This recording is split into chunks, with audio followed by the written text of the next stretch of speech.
নির্বাচনে যে অনিয়ম হয়েছে, কারচুপি হয়েছে, এটা শুধু যে বিরোধী দল বলছে তা না। বেশিরভাগ ক্ষেত্রে দেখবেন আপনার পরাজিত যারা হয়েছেন তারা বলেছেন, সরকারি দলেও যারা পরাজিত হয়েছেন তারা বলেছেন, তারাও নানা অভিযোগ তুলেছেন।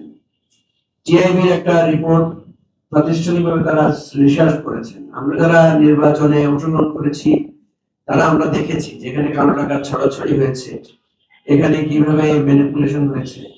কিন্তু অতীতের সকল নির্বাচনের তুলনায় এবারের নির্বাচনকে অনেকটা বেটার বলা যায়। অতীতে তো আমরা রাতের বেলায় ভোট হয়ে গেছে, অতীতে তো আমরা প্রার্থী হতে পারি না, অতীতে তো আমরা প্রার্থী হওয়ার পরে এলাকায় যেতে পারি না, পোস্টার লাগাতে পারি না। সুতরাং আমাদের দেশের নির্বাচন ব্যবস্থা সম্পূর্ণভাবে যদি মানে এটাকে উন্নতি করা না যায় তাহলে এই অসুবিধাগুলো থেকে যাচ্ছে। আপনি দেখবেন এখানে বহু জায়গায় এবারে নির্বাচন যেটা হচ্ছে খুব ক্লোজ কন্টেস্ট হয়েছে, 2000, 5000, 700, 800 ভোটে পর্যন্ত প্রার্থীরা হেরেছে। তাহলে একটা অনিয়মে যদি 700 ভোট, 8000 ভোট, 2000 ভোটের ম্যানিপুলেশন হয় তাহলে তো একটা সিরিয়াস লেভেলে জনরায়ের অধিকার ক্ষুণ্ণ হয়।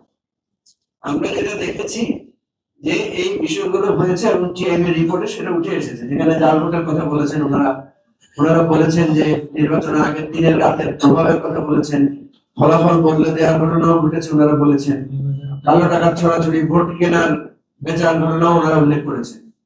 তো আমরা যারা পেরিফেরি লেভেলে রুরাল লেভেলে ইলেকশন করেছি আমরা দেখেছি এগুলোর প্রভাব অনেক বেশি ছিল শহরের তুলনায়। এটা হলো একটা দিক। দ্বিতীয় হচ্ছে আপনি দেখেন আমরা কেন নির্বাচন ব্যবস্থা সংস্কারের কথা বলছি, আপনারা এই যে আমাদের যে পোস্টাল ব্যালটে যে ভোট হয়েছে সেটা রেজাল্ট দেখেছেন নিশ্চয়ই, তাই না? পোস্টাল ব্যালটের রায়টা দেখেছেন নিশ্চয়ই। পোস্টাল ব্যালটে একটা জিনিস দেখবেন, কম্পারেটিভলি প্রার্থীরা যাকে যোগ্য মনে করেছে তিনি বেশি ভোট পেয়েছেন। এবং এই ভোট যদি আমাদের রিয়েল ফেয়ার ভোট হিসেবে আমরা ধরি তাহলে দেশের বর্তমান নির্বাচনের ফলাফল কি হবে সেটা বোঝা যাচ্ছে।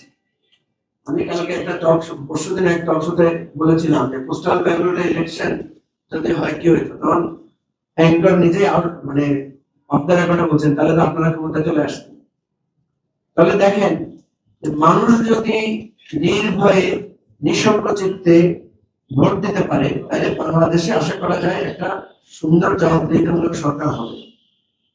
আমরা এই জন্য প্রস্তাব রাখবো ভবিষ্যতে, যে যেমন আপনারা সাংবাদিকরা অনেকে আছেন তারা অনেকে আমাকে বলেছেন তারা ভোট দিতে পারেননি, আপনার হাউসে আপনার অ্যাসাইনমেন্ট ছিল, ডিউটি ছিল, আপনাকে তো পোস্টাল ভোট দেওয়ার অধিকার দেওয়া হয় না, অধিকার দেওয়া হচ্ছে শুধু সরকারি কর্মকর্তাদের যারা নির্বাচনী কাজে ব্যস্ত ছিলেন। তাহলে আপনাদেরকে যদি স্কোপটা দেওয়া হতো তাহলে নিশ্চয়ই আপনারা সবাই এই পোস্টাল ব্যালটে অংশ নিতেন। এবং যারা ভোট দিতে গিয়েছেন তারাও কিন্তু না গিয়ে আপনার মিডিয়া ডিউটি করতে পারতেন।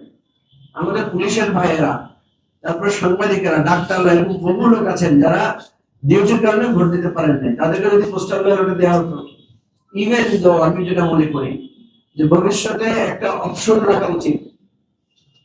অনেক লোক আছে আমি দেখেছি যে বিদেশ থেকে এসেছেন ভোট দিতে, অনেক লোক এসেছেন ঢাকা থেকে খুলনা গিয়েছেন, খুলনা থেকে বরিশাল গিয়েছেন ভোট দেওয়ার জন্য।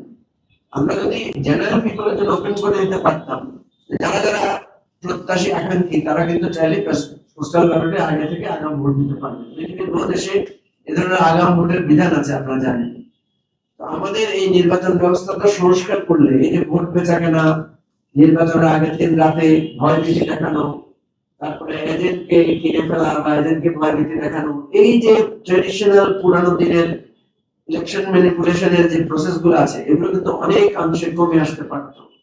এবারে আমরা দেখেছি ভোট কেন্দ্রের ভিতরে যেহেতু সিসিটিভি ছিল, বডি ক্যামেরা ছিল, কিছুটা অপেক্ষাকৃত অন্যান্য বারের তুলনায় অনেক কম সন্ত্রাস এবং ম্যানিপুলেশন হয়েছে। কিন্তু ভোট কেন্দ্রের বাইরে প্রচুর সন্ত্রাস হয়েছে। ভোট কেন্দ্রের বাইরে আপনি দেখবেন টিআইবি রিপোর্টে উঠে এসেছে যে কি পরিমাণ গন্ডগোল হয়েছে এবং ইলেকশনের আচরণবিধি লঙ্ঘনের 99% কথা টিআইবি বলেছে যে 99% ক্ষেত্রে আচরণবিধি মানা হয়নি। তাহলে এগুলো প্রমাণ করে যে আমাদের নির্বাচন ব্যবস্থা আমূল যে সংস্কার করা দরকার ছিল সেটা অন্তর্বর্তীকালীন সরকার সেখানে হাতে দেয়নি।